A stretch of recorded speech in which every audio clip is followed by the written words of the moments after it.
सोन चिड़ैया खबर उड़ती है। नमस्कार, मैं हूं आपके साथ स्वाति।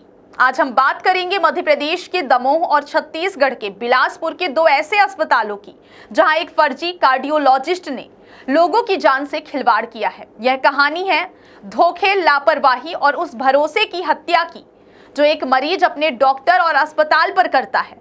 दमोह के मिशन अस्पताल में जो कुछ हुआ वह किसी भयावह सपने से कम नहीं है। एक फर्जी कार्डियोलॉजिस्ट ऑपरेशन थिएटर में उन लोगों की जान के साथ खेलता रहा जिन्होंने उसे भगवान मानकर अपना जीवन उसके हाथों में सौंप दिया। डॉक्टर और मिशन अस्पताल प्रबंधन ने भरोसे की हत्या तो की ही, साथ ही उस व्यक्ति की जान भी ले ली जिसका कसूर सिर्फ इतना था कि उसने उन पर विश्वास किया। परिजनों का धन भी गया और परिवार का सदस्य भी हमेशा के लिए चला गया। दमोह से भी ज्यादा चौंकाने वाली घटना छत्तीसगढ़ के बिलासपुर के अपोलो अस्पताल में घटी।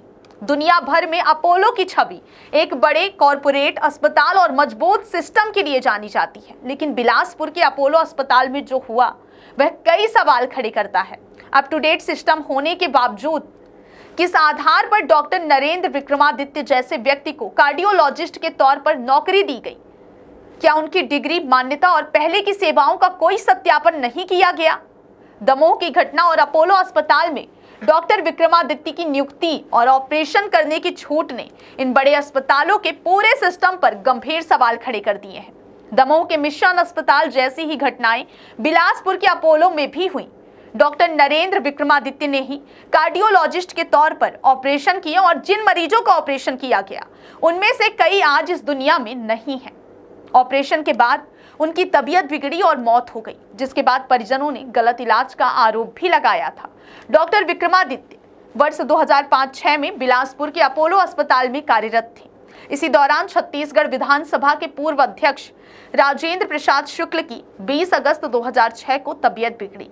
परिजनों ने उन्हें अपोलो में भर्ती कराया, जहां डॉक्टर नरेंद्र विक्रमादित्य ने उनका ऑपरेशन किया। ऑपरेशन के कुछ ही देर बाद उनकी तबीयत बिगड़ी और उन्हें वेंटिलेटर पर रखा गया और उसी दिन उनकी मौत हो गई। इसी दौरान डॉक्टर नरेंद्र ने जिन 8 से 10 लोगों का ऑपरेशन किया था उन सभी की मौत हो गई थी। इसे लेकर अस्पताल प्रबंधन पर परिजनों ने दबाव बनाया था और हंगामा भी मचाया था।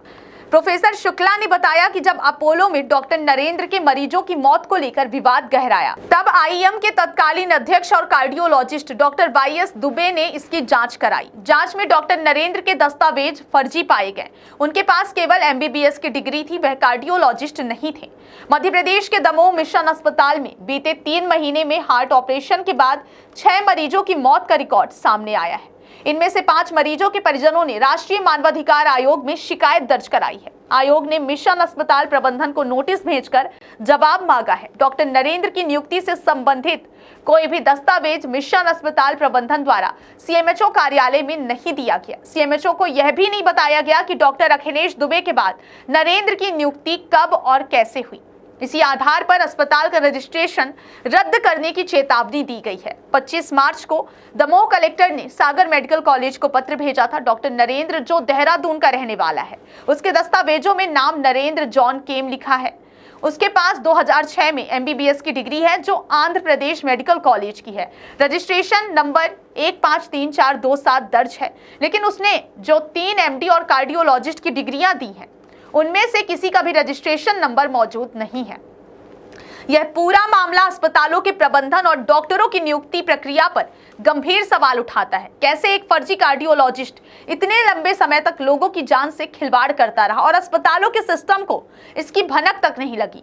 दमोह और बिलासपुर की यह घटनाएं स्वास्थ्य सेवाओं में जवाबदेही और पारदर्शिता की आवश्यकता को और भी ज्यादा रेखांकित करती है। सोन चिड़ैया खबर उड़ती है।